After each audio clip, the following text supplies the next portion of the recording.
Guys, I really don't even know where to start with this video. I've been gone for a long time. Most of you guys who watch my channel know that Dad was sick for a long time, and it got worse and worse, and it eventually became a hospice situation, and we kept him home and took care of him with the help of hospice and stuff. He passed away, and life really got kind of crazy. Dealing with Dad's death and everything, trying to take care of his affairs that came after that. So I've been gone, and I want to thank everybody who sent me messages and checked in. I really appreciated it. But with everything being what it is now, I haven't posted any videos because, like with that Kawasaki I was working on, it was a situation where I can only work on it here and there, and time was limited, and I just didn't have time to squeeze in the time to do something in the garage and fire the camera up both. And I didn't even wind up, when I got the bike running, got the carbs rebuilt, the bike was running, everything, I didn't even have time to do a follow-up video and post the end result. But anyway, with all that said, thanks for the messages and everything like that. Everybody checking in, I appreciate it.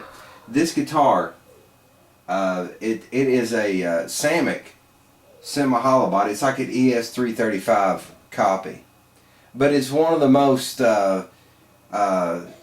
best playing guitars. It's just solid. With these guitars from overseas, you have issues sometimes with the electronics, bad pots or bad switches or whatever like that. But overall, this guitar, man, it plays awesome. It sounds awesome. And I haven't been playing it because I've needed to replace the frets. What I tried to do with it, first of all, was to dress the frets. But up here at the first fret, it was so worn, I couldn't save it.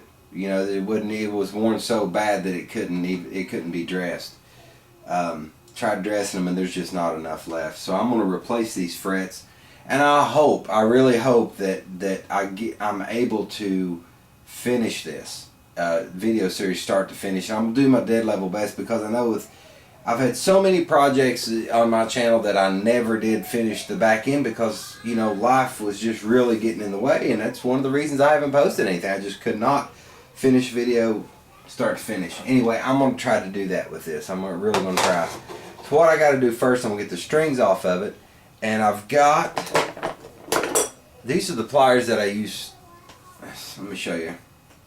You can see how those are ground. It's ground to a normal set of pliers like this will be ground a little bit off the top and a little bit off the bottom. These, the cut, the way they're ground is totally smooth on top here, to where you can get underneath the fret and lift it. Those are the pliers we're going to be using on that. I'm going to get the strings off and we'll get started with this.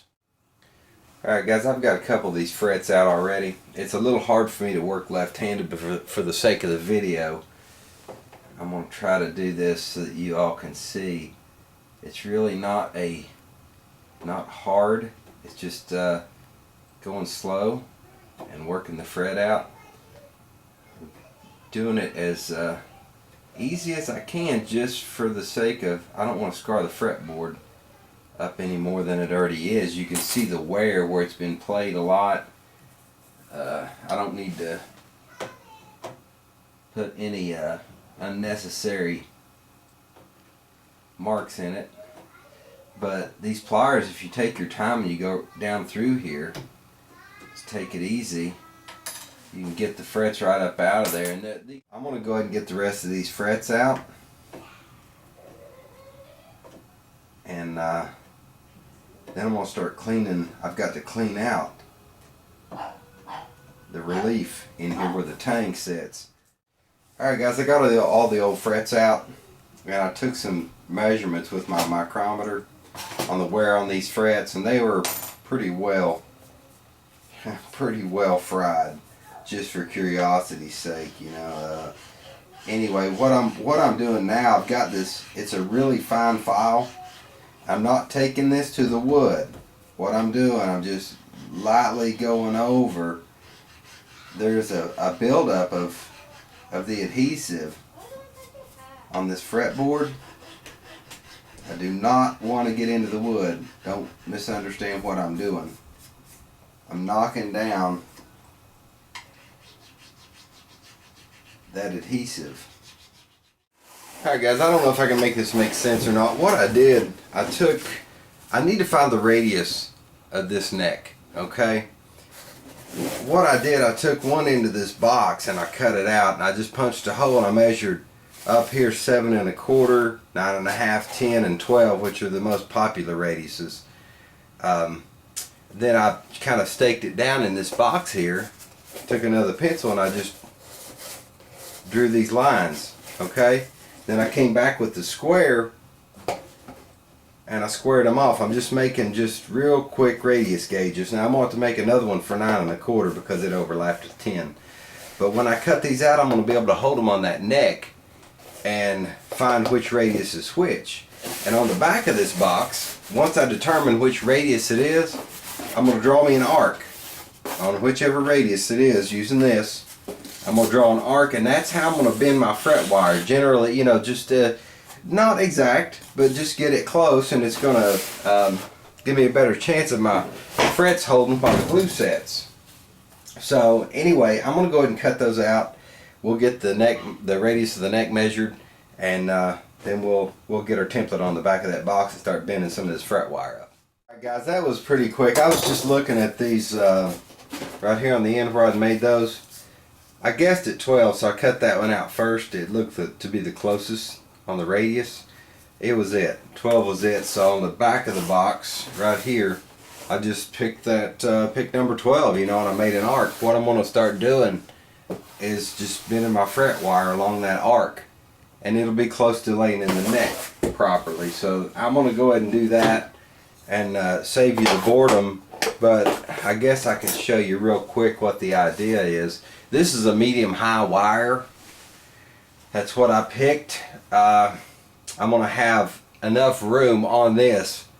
Should be enough room for a couple of dressings on it. But I'm going to just go around and I'm going to hold that wire. And I'm going to bend it, and when I think I have it where I want it, I'll lay it up on my template.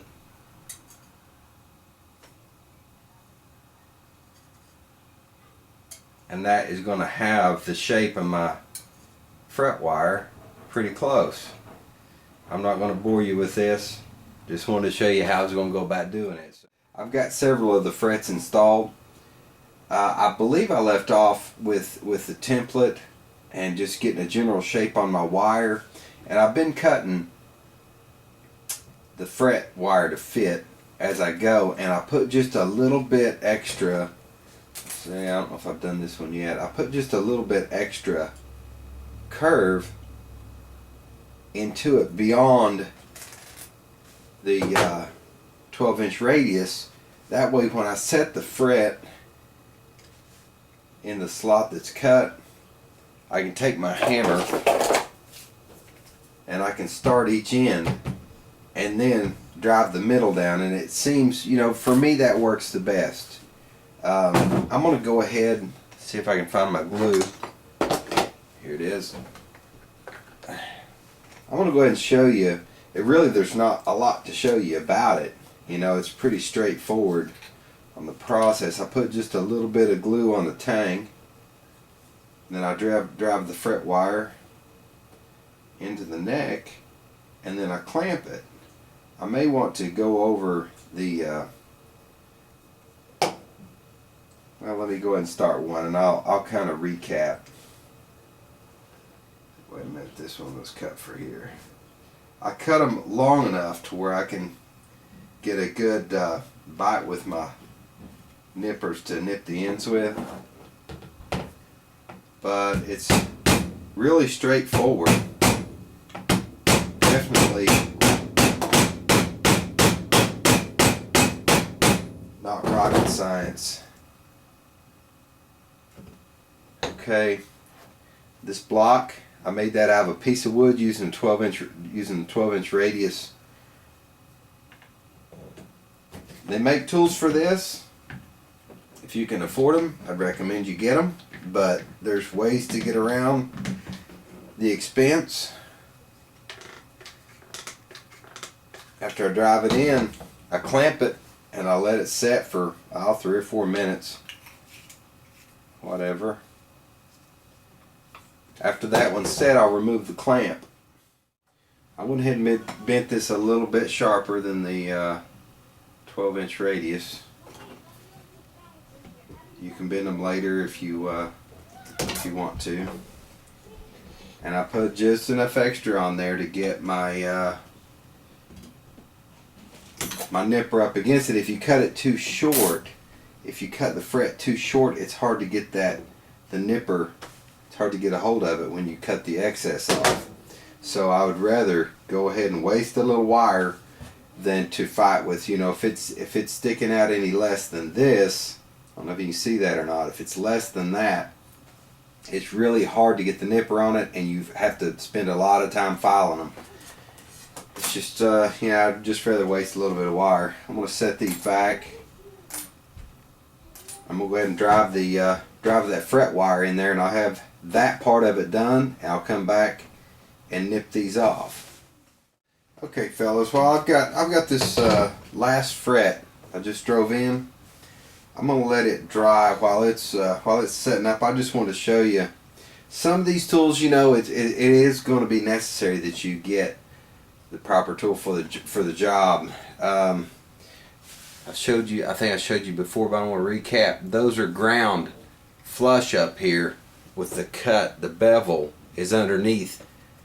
You probably won't find that at your local shop where you find like Sears or whatever. You're not going to find a pair of pliers like that, custom ground for this job. But you don't have to have all the tools.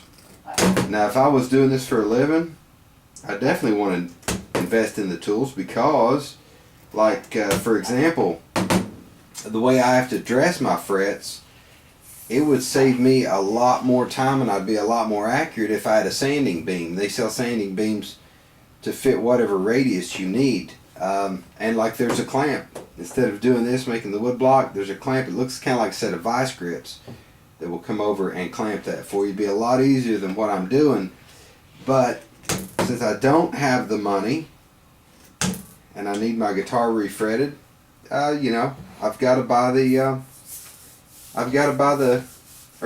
to make some of these tools. When I was doing that, when I was cutting these, I was cutting and pushing down at the same time. Okay, not lifting up. I don't want to put any force coming up this way on those frets.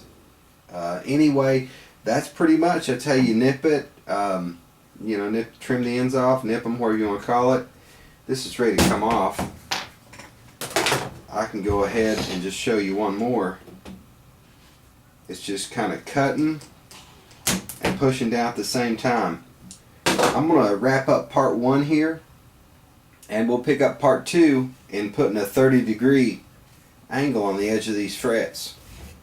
I'll straighten the neck before I do that though. Anyway, I'm going to wrap it up here. This will be part 1.